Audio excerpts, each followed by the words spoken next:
Hello friends, स्वागत है आपका होम ट्यूशन चैनल पे। दोस्तों, लुसेंट की ऑब्जेक्टिव बुक हम कर रहे हैं। ये उसकी दूसरी वीडियो है। पहली वीडियो में हमने प्राचीन भारत से स्टार्ट कर दिया है और दूसरी वीडियो है, इसमें हम राजव्यवस्था यानी जिस इंडियन पॉलिटी से स्टार्ट करेंगे। आपको डेली दो वीडियो मिलेंगी, एक में हम इतिहास को कवर करेंगे और दूसरे में हम पॉलिटी को। जब ये सब्जेक्ट कंप्लीट हो जाएंगे फिर हम ज्योग्राफी साइंस की तरफ आगे बढ़ जाएंगे दोस्तों, ठीक है। तो हमें जरूरत है आपके सपोर्ट की। आपको इस वीडियो को ध्यान से देखना है। क्विज है। आप सोच रहे हैं कि ये वीडियो आपको कैसे मदद कर सकती है, तो दोस्तों ये वीडियो आपको स्टैटिक जीके, आप जल्दी से इन तथ्यों को पढ़ सकते हैं और चैप्टर को कंप्लीट कर सकते हैं। कहीं भी ट्रैवल कर रहे हैं, कहीं भी घूम रहे हैं, आप इस वीडियो को खत्म कीजिए। आपका एक टॉपिक डेली कंप्लीट हो जाएगा दोस्तों, ठीक है। तो बिना देर के हुए चलिए शुरू करते हैं आज की महत्वपूर्ण क्लास।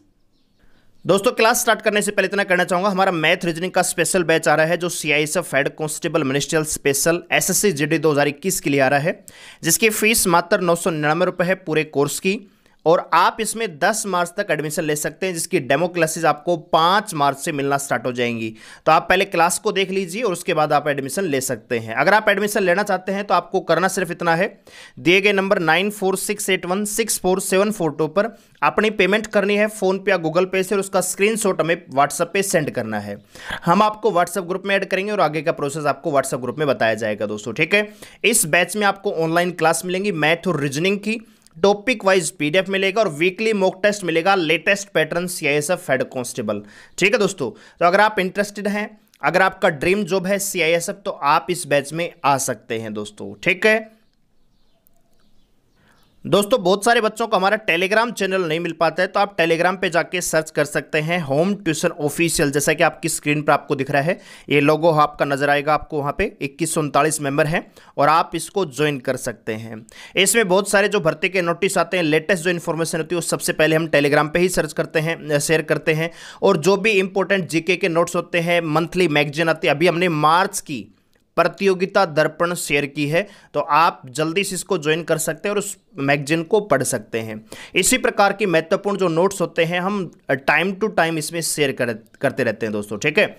और मॉक टेस्ट, बहुत सारी चीज़ें आपको यहाँ पे मिलेंगी, तो आप इसको बिना देर किए हुए टेलीग्राम चैनल को ज्वाइन करें किसी भी पीडीएफ के लिए दोस्तों, ठीक है। चलिए अब शुरू करते हैं आज का ये महत्वपूर्ण टॉपिक हमारा। तो दोस्तों लेते हैं पहला सवाल। पहला सवाल आपकी स्क्रीन पर नजर आ रहा है आपको। BR अम्बेडकर और महात्मा गांधी के मध्य सन 1932 में हस्ताक्षरित पूना समझौते में क्या प्रावधान था। ये दोस्तों हम पढ़ रहे हैं भारत का संवैधानिक इतिहास, भारतीय राज्य व्यवस्था का पहला टॉपिक है। क्विज के माध्यम से हम यहाँ पे पढ़ेंगे दोस्तों, ठीक है। तो भीमराव अंबेडकर और महात्मा गांधी के मध्य जो सन 1932 में पूना समझौता हुआ था, उसमें क्या प्रावधान थे, तो ये आपको बताना है। तो यहाँ पे दोस्तों जो प्रावधान दिया गया था वो था हरिजनों के लिए आरक्षण सहित संयुक्त निर्वाचन क्षेत्र का, ठीक है दोस्तों। BR अम्बेडकर और महात्मा गांधी के बीच में पूना समझौता 1932 में हुआ और इस समझौते के तहत हरिजन कास्ट को आरक्षण सहित संयुक्त निर्वाचन क्षेत्र का यहां पे प्रावधान दिया या किया गया दोस्तों, ठीक है। आगे बढ़ते हैं अगले क्वेश्चन पर। वह कौन सा अधिनियम था जिसने भारत में सत्ता ब्रिटिश ईस्ट इंडिया कंपनी से ब्रिटिश क्राउन में स्थानांतरित की थी। वह कौन सा अधिनियम था जिसने भारत में सत्ता ब्रिटिश ईस्ट इंडिया कंपनी से ब्रिटिश क्राउन में स्थानांतरित की थी। तो दोस्तों वो था भारत सरकार अधिनियम 1858। जी हाँ दोस्तों, भारत सरकार अधिनियम 1858 के तहत जो ब्रिटिश ईस्ट इंडिया कंपनी था उसकी जो पावर है वो ट्रांसफर कर दी थी ब्रिटिश क्राउन में, ठीक है। आगे बढ़ते हैं अगले क्वेश्चन पर। निम्नलिखित में से किस अधिनियम द्वारा भारत के गवर्नर जनरल को अध्यादेश जारी करने की शक्ति प्रदान की गई। किस अध्यादेश के द्वारा किस अधिनियम के द्वारा भारत के गवर्नर जनरल को अध्यादेश जारी करने की शक्ति प्रदान की गई। तो दोस्तों वो अधिनियम था भारत परिषद अधिनियम 1861। जी हाँ दोस्तों, भारत परिषद अधिनियम 1861 के तहत भारत के गवर्नर जनरल को अध्यादेश जारी करने की शक्ति प्रदान की गई दोस्तों। आगे बढ़ते हैं दोस्तों अगले क्वेश्चन पर। अगला क्वेश्चन है, यहाँ पे आपको सम्मिलित करना है। एक तरफ यहाँ पे विभिन्न प्रस्ताव दे रखे हैं और एक तरफ उनको जारी करने वाले नेता का नाम दे रखा है। कह रहे कि अगस्त घोषणा, अगस्त प्रस्ताव, अगस्त संकल्प और प्रत्यक्ष कार्यवाही दिवस। इधर है Lord Linlithgow, Lord Montagu, Mohammad Ali Jinnah और महात्मा गांधी। तो यहां पे आपको सही मिलान करना है। तो दोस्तों सही जो मिलान बनेगा वो बनेगा अगस्त प्रस्ताव है, ये लॉर्ड मॉन्टेगू ने जारी किया था, सॉरी अगस्त घोषणा, ठीक है दोस्तों। जबकि अगस्त प्रस्ताव लॉर्ड लिन लिथगो ने, अगस्त संकल्प है ये महात्मा गांधी का था और प्रत्यक्ष कार्रवाई दिवस मोहम्मद अली जिन्ना, ठीक है। तो ये जो सही मिलान बनेगा ऑप्शन ए यहां पे आंसर आ जाएगा। आगे बढ़ते अगले क्वेश्चन पर। रेगुलेटिंग एक्ट जो है कब पारित किया गया? रेगुलेटिंग एक्ट है वो कब पारित किया गया? तो आप सभी जानते होंगे 1773 में रेगुलेटिंग एक्ट है वो पारित किया गया। काफी इंपॉर्टेंट क्वेश्चन है दोस्तों। अगला क्वेश्चन है, भारत के गवर्नर जनरल को किस अधिनियम के द्वारा अपनी समिति के निर्णय को अस्वीकार करने का अधिकार मिला? भारत के गवर्नर जनरल को किस एक्ट के द्वारा अपनी समिति के निर्णय को, जो उसकी समिति होती थी उसके निर्णय को अस्वीकार कर सकता है, ऐसी पावर किस अधिनियम के तहत दी गई भारत के गवर्नर जनरल को? तो दोस्तों राइट आंसर होगा ऑप्शन सी, 1786 का अमेंडमेंट एक्ट दोस्तों, ठीक है। 1786 के अमेंडमेंट एक्ट के तहत भारत के गवर्नर जनरल को यह पावर थी कि वो अपनी समिति के निर्णय को अस्वीकार कर सकता है। आगे बढ़ते अगले क्वेश्चन पर। महारानी विक्टोरिया को भारत की सामग्री नियुक्त किया गया, यानी महारानी विक्टोरिया को भारत की सामग्री कब नियुक्त किया गया ये आपको बताना है। तो दोस्तों राइट आंसर होगा ऑप्शन सी, 1876 में महारानी विक्टोरिया को भारत की साम्राज्ञी नियुक्त किया गया दोस्तों, ठीक है। अगला क्वेश्चन है, साम्राज्ञी विक्टोरिया ने 1858 की घोषणा में भारतीयों को बहुत सी चीजें दिए जाने का आश्वासन दिया था। निम्न आश्वासनों में से कौन सा ब्रिटिश शासन ने पूरा किया था? जो 1858 की घोषणा थी उसमें भारतीयों को बहुत सारी चीजें दिए जाने का आश्वासन दिया गया, लेकिन एक्चुअल में कौन सा वादा ब्रिटिश शासन द्वारा पूरा किया गया यह आपको बताना है। तो दोस्तों सही आंसर का यहां पे ऑप्शन बी, देशी रजवाड़ों की यथास्थिति बनाए रखी जाएगी। ये जो आश्वासन दिया गया था ब्रिटिश सरकार के द्वारा वो उनके द्वारा पूरा भी किया गया। बाकी रियायतों को हड़पने की नीति समाप्त की जाएगी, ये भी समाप्त नहीं किया गया। भारतीय यूरोपियन सभी प्रजा को समान व्यवहार मिलेगा, ये भी लागू नहीं हुआ। भारतीयों के सामाजिक और धार्मिक विश्वासों में कोई हस्तक्षेप नहीं होगा, ये भी बात यहां पे लागू नहीं होती है। केवल एक आश्वासन यहां पे पूरा हुआ, ये देशी रजवाड़ों की जो स्थिति थी उसको यथा रखा जाएगा जो पहले से थी। अगला सवाल दोस्तों, मिंटो मार्ले सुधार का उद्देश्य क्या था? मिंटो मार्ले सुधार का उद्देश्य क्या था? तो दोस्तों मिंटो मार्ले सुधार का जो उद्देश्य था वो था पृथक निर्वाचन प्रणाली। जी हाँ दोस्तों, पृथक निर्वाचन प्रणाली के उद्देश्य से ही मार्ले मिंटो सुधार यहां पे लागू किया गया, ठीक है। और ये बिल है ये किस वर्ष पारित हुआ? मार्ले मिंटो सुधार बिल किस वर्ष पारित किया गया? तो दोस्तों ये बिल जो है 1909 में पारित किया गया। जी हाँ दोस्तों, मार्ले मिंटो सुधार जो है 1909 में पारित किया गया। ये बिल काफी इंपॉर्टेंट ये क्वेश्चन है दोस्तों। अगला सवाल है, मुसलमानों के लिए अतिरिक्त निर्वाचन मंडल प्रारंभ में किसके द्वारा लाया गया था? मुसलमानों के लिए अतिरिक्त निर्वाचन मंडल प्रारंभ में किसके द्वारा लाया गया था? तो दोस्तों मार्ले मिंटो सुधार 1909 में मुसलमानों के लिए अतिरिक्त निर्वाचन मंडल लाया गया था। अगला क्वेश्चन है, 1909 के इंडियन काउंसिल एक्ट में किस बात की व्यवस्था की गई थी? 1909 के इंडियन काउंसिल एक्ट में किस बात की व्यवस्था की गई थी? तो दोस्तों वो थी सांप्रदायिक प्रतिनिधित्व। जी हाँ दोस्तों, सांप्रदायिक प्रतिनिधित्व पहली बार 1909 के इंडियन काउंसिल एक्ट में इस बात की व्यवस्था की गई थी। दोस्तों आप हमें टेलीग्राम पे ज्वाइन कर सकते हैं जिसका लिंक डिस्क्रिप्शन में है, या आप टेलीग्राम पे जाके सर्च कर सकते हैं होम ट्यूशन ऑफिशियल, और वहां से बहुत सारी पीडीएफ आप प्राप्त कर सकते हैं। अगला क्वेश्चन है दोस्तों, मॉन्टेगू चेम्सफोर्ड सुधारों में प्रावधानों का सार क्या है? मॉन्टेगू चेम्सफोर्ड जो सुधार बिल था उसमें जो प्रावधान थे उनका सार क्या है, मतलब किस बात पर ज्यादा जोर दिया गया?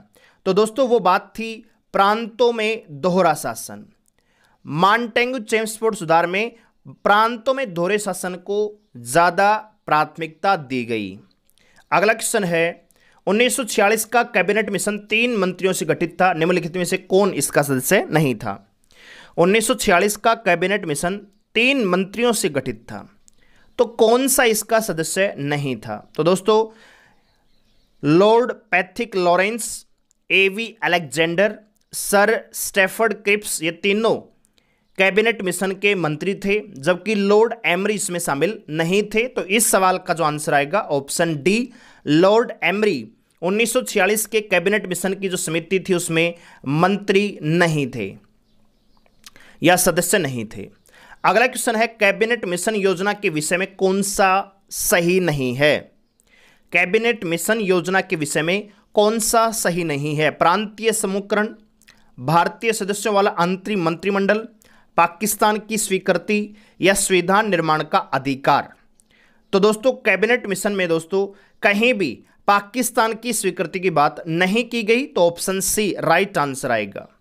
ठीक है, यह बात यहां पे क्या है दोस्तों, गलत है, सही नहीं है। ठीक है, अगला क्वेश्चन है भारत का संविधान लागू होने तक स्वतंत्रता के पश्चात इसका शासन किसके अंतर्गत चलाया गया? भारत का संविधान लागू होने तक स्वतंत्रता के पश्चात इसका शासन किसके अंतर्गत चलाया गया? तो दोस्तों भारत का संविधान लागू होने तक स्वतंत्रता के बाद जो भारत का शासन है वो चलाया गया 1935 के भारत सरकार अधिनियम के अनुसार। जी हाँ दोस्तों, भारत सरकार अधिनियम के अनुसार ही जो 1935 का अधिनियम था उसके तहत ही भारत पर शासन चलाया गया स्वतंत्रता के बाद। ठीक है दोस्तों, जबकि संविधान लागू नहीं हुआ था तब तक। दोस्तों वीडियो अगर पसंद आ रही तो वीडियो को लाइक जरूर करें और हमारी हौसला अफजाई डेफिनेटली करें। अगला क्वेश्चन है भारतीयों को वर्ष 1947 में सार्वभौम सत्ता सौंपने की योजना निम्न में से किस नाम से जानी जाती है? भारतीयों को वर्ष 1947 में सार्वभौम सत्ता यानी सभी प्रकार की सत्ता सौंपने की जो योजना है वो किस नाम से जानी जाती है? तो दोस्तों वो है माउंटबेटन योजना। जी हाँ दोस्तों, जो 1947 में सत्ता हस्तांतरण हुआ था उसको हम माउंटबेटन योजना के नाम से भी जानते हैं। अगला सवाल दोस्तों, यहां पे कौन सुमेल नहीं है? मार्ले मिंटो सुधार, सांप्रदायिक प्रतिनिधित्व की बात की गई, भारत सरकार अधिनियम 1935 स्वशासन की बात हुई, कैबिनेट मिशन, संविधान सभा का गठन, साइमन कमीशन, भारत विभाजन। तो कौन सी बात यहां पे सही नहीं है? तो दोस्तों साइमन कमीशन भारत विभाजन की बात करता है, यह बात यहां पे क्या है, गलत है। जबकि दोस्तों कैबिनेट मिशन में संविधान सभा का गठन हुआ, कैबिनेट मिशन के तहत ही संविधान सभा का गठन हुआ, और भारत सरकार अधिनियम 1935 के तहत स्वशासन की यहां पे बात की गई, सत्ता हस्तांतरण की यहां पे बातें हुई, और पार्लियामेंट सुधार जो है सांप्रदायिक प्रतिनिधित्व को इसमें शामिल किया गया। ठीक है, अगला सवाल है किस भारत सरकार अधिनियम के तहत पहली बार विधायिका में कुछ निर्वाचित प्रतिनिधित्व की मंजूरी दी गई? तो यहां पे भी मिलान करना है आपको, किस भारत सरकार अधिनियम के तहत पहली बार विधायिका में कुछ निर्वाचित प्रतिनिधियों की मंजूरी दी गई? तो दोस्तों यहां पे भारत सरकार अधिनियम 1919 में, जो भारत सरकार अधिनियम 1919 था उसमें प्रांतों में द्वैध शासन को मंजूरी मिली दोस्तों, यानी ए का क्या बनेगा, 3 बनेगा। ठीक है, भारत सरकार अधिनियम 1935 में प्रांतीय स्वायत्तता की बात की गई।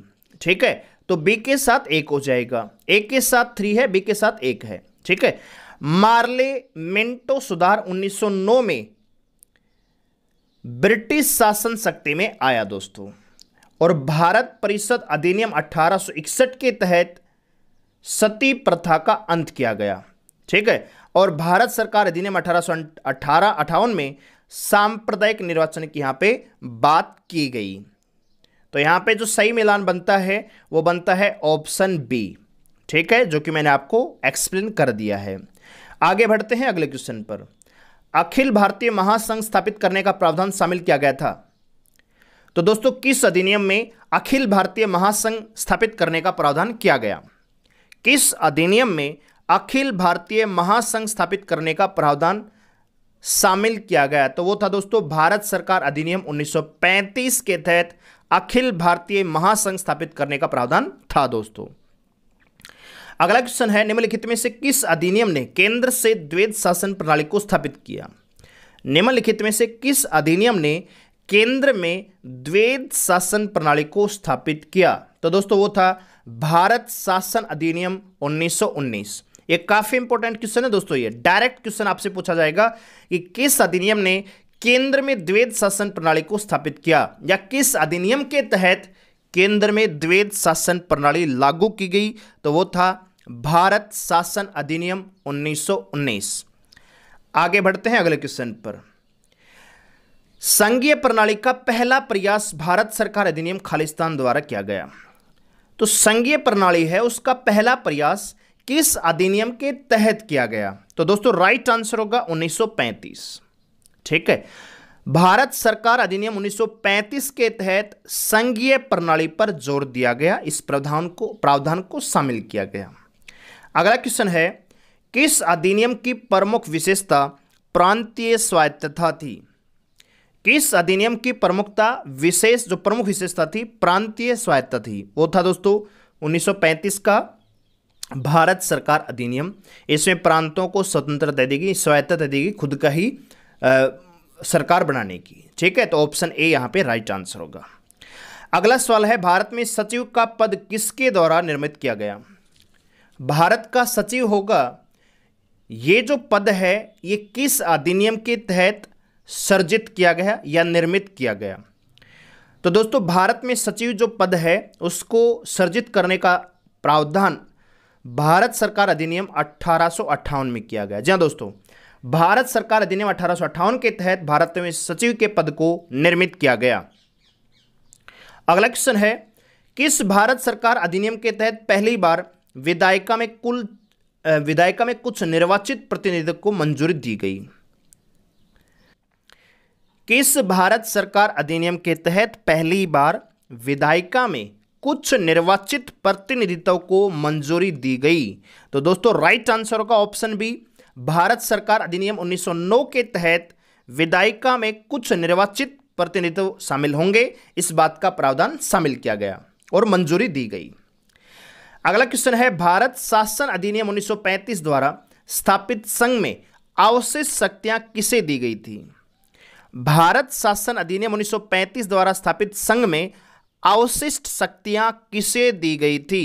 तो दोस्तों जो अवशिष्ट शक्तियां जो किसी भी सूची में शामिल नहीं थी वो भारत शासन अधिनियम 1935 के तहत गवर्नर जनरल को दी गई थी, ऑप्शन बी। और दोस्तों अगला क्वेश्चन है, किस अधिनियम को मॉन्टेगू-चेम्सफोर्ड सुधार के नाम से जाना जाता है? किस अधिनियम को मॉन्टेगू-चेम्सफोर्ड सुधार बिल के नाम से या अधिनियम के नाम से भी जाना जाता है? तो दोस्तों वो है आपका भारत शासन अधिनियम 1919। भारत शासन अधिनियम 1919 को मॉन्टेगू-चेम्सफोर्ड सुधार बिल के नाम से भी जाना जाता है दोस्तों। और दोस्तों ये था हमारा पहला टॉपिक भारतीय राज्य व्यवस्था का, शुरू कर दी हमने तैयारी जंग की दोस्तों। उम्मीद है वीडियो आपको पसंद आया होगा। वीडियो को लाइक करें, शेयर करें, कमेंट्स करके हमें बताएं कि आपको ये वीडियो कैसा लग रहा है दोस्तों। ठीक है, बहुत बहुत धन्यवाद।